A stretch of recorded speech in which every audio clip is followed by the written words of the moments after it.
Big Finance Friday topic today.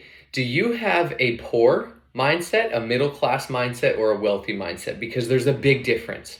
Yes, in bank accounts, but foundationally, really the chicken and the egg. But the reason the bank accounts are different is because of the mindset. Everything begins and ends in the mind, truly. And wealthy people just have figured out the science of getting rich, the formula, etc. Now, what I want to focus on is something that my friend Justin Prince reminded me of, and I'm like, oh my gosh, this is such a good topic. And it's of the difference between poor, middle class, and wealthy, and where they allocate and spend their money. Because everyone makes money, right? Even, poor people make money, they make less, yes, but middle class make money and wealthy make money. Now, how they think about spending and where they spend it is really a big part of what separates them. Because in short, poor people buy things, middle class buys liabilities, and wealthy buy assets and ultimately buy income. Now, we're going to break this down. What does that mean? But let's start at the bottom. The poor mindset, poor people, buy things. They buy stuff. You just have a bunch of stuff. You have things, you buy the Gucci belt or whatever. Poor people might not even be able to afford a Gucci belt, but that's poor mindset. And we'll get there. We'll get there on how you can buy a Gucci belt with wealthy mindset. But poor people buy things, they buy stuff, they get paid, they typically trade time for money, and then they just buy things. And hopefully they spend less than they make or the same of what they make, and they don't save or invest any of it. That's poor mindset. They're buying things, they're busy buying things. They have things, material stuff.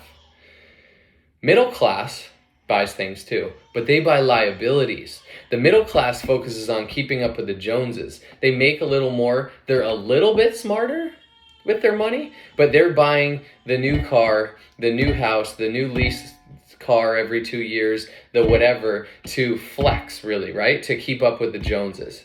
They're like, oh my gosh, I gotta keep up with everyone. I gotta get the new car. I gotta make it look like I'm doing well and I'm happy and life's good and everything. So let me just, get the new Benz, BMW, upsize my house, keep moving on up, all the things. But a car and even a house are liabilities. Yes, house can be an asset, but what most of the middle class flaw in their thinking is they think their home that they live in, their primary residence, is like their one investment, right? Their asset. It can end up producing you money, but it's not an asset. It's definitely not a cash flowing asset. We'll get to that. But just always upsizing the car, you get a raise and then you get a more expensive things like cars and liabilities. That's not how wealthy people roll, right? So the middle class is focused on keeping up with the Joneses. What the wealthy do, and this is covered in any book you want to read, Rich Dad, Poor Dad, Richest Man in Babylon, The Science of Getting Rich. You go follow Grant Cardone or go follow billionaires. Side note, I heard Grant Cardone say this today. I was like, wow, genius. He goes, don't follow millionaires. Don't follow their advice or what they say. I was like, huh. He goes, follow billionaires. And I was like, oh. Because millionaires, that's a whole nother episode.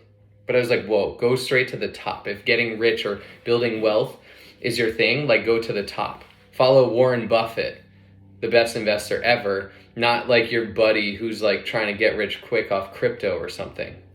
And even if they've made $1 million doing it, that is showing some proof, but follow Warren Buffett. He's been investing in rich for a long, long, long time. Your buddy got probably somewhat lucky in crypto. Anyways, what the wealthy do is wealthy people use their income to buy assets.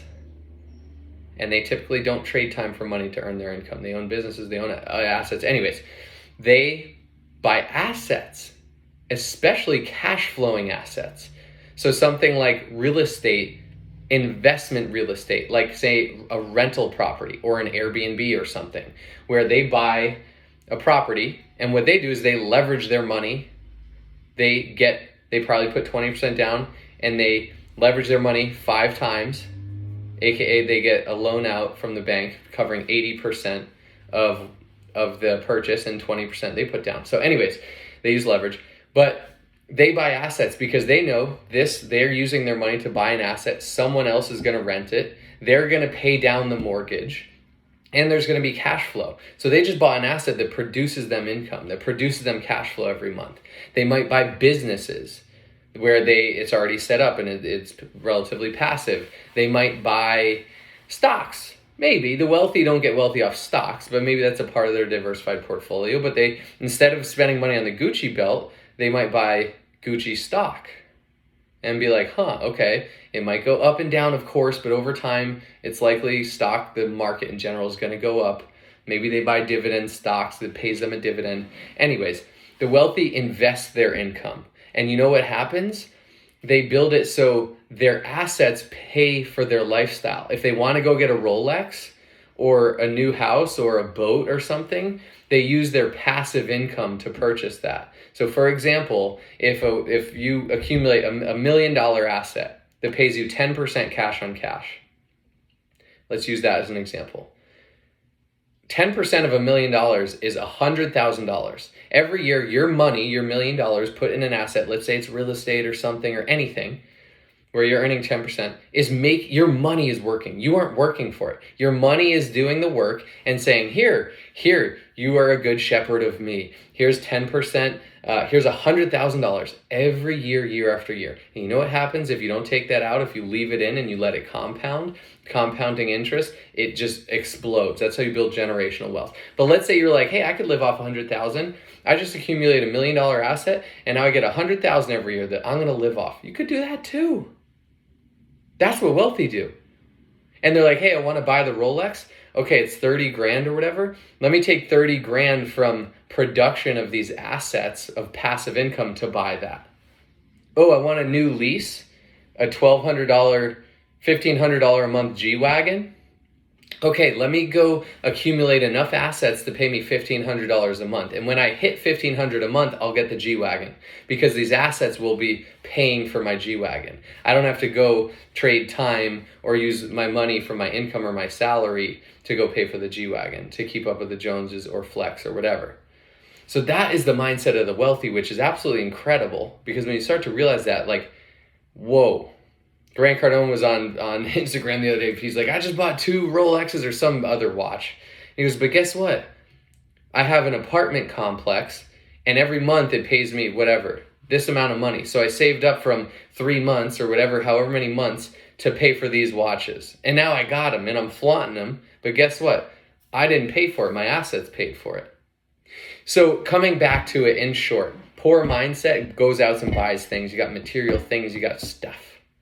Middle class buys stuff too, but they want to keep up with the Joneses. They buy liabilities. They always got to upgrade their home. They always got to upgrade their car. Those things. Things that don't make them money, but make them look like they have money.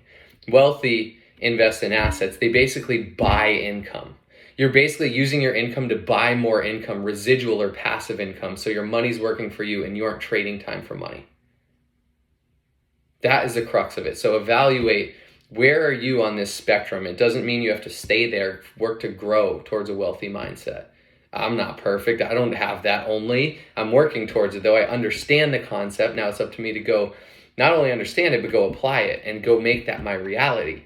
But evaluate, where are you? And maybe next time you're like, oh, I'm always going out to dinners and I don't invest any money.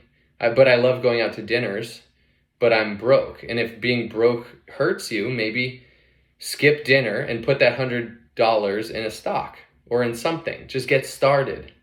And the stock's probably going to go down in the next year. So this isn't financial advice. Wherever you decide to put it, you got to be smart there. You got to understand it. It's a whole nother thing. It's not just as easy as, oh, I'm going to take this $1 and invest it. It can be somewhat easy, but you got to know what you're doing or hire a professional to do so. Anyways, where are you at in the spectrum? And if this episode was valuable, will you do me a favor? If you're listening to this on Getting Magnetic, will you stop what you're doing, take 30 seconds and give us a rating and review? That's what keeps us growing and going. We appreciate you. And if you're seeing this on Instagram or YouTube or something, will you give a like, a comment, a share? The engagement, I love engaging with you guys. Anyways, Finance Friday, we're out. Have a great weekend. Have a great day whenever you're listening to this, wherever you're listening to this. Ta-da.